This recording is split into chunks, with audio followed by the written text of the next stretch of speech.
Hey, I have our little math challenge for you today. But Grover wanted to say hello. Say hello, Grover. All right, I'll let Grover back down. I am so glad that I saw the comments yesterday. All of you who tried to solve the problem about Grover's toys, how many toys he had left on the ground. I want to say thank you for everybody who showed me their work using the side strategy. I also saw people using the other strategies like um, adding, doing doubles, adding doubles together to help them solve, or using a number line to solve. All those are great strategies to help you. I want to remind you on the side strategy that the first S is for um, the sentence.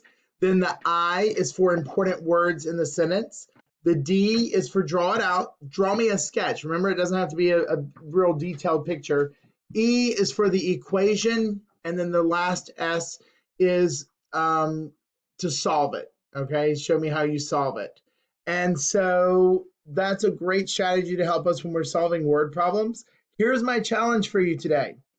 I would like for you to create your own word problem and solve it. I would love to see your work, snap a picture of it just like so many of you did yesterday, or you could just type in your word problem for me.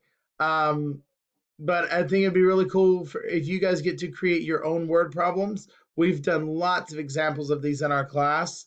So that's my challenge to you today. Have a great day. Bye, guys.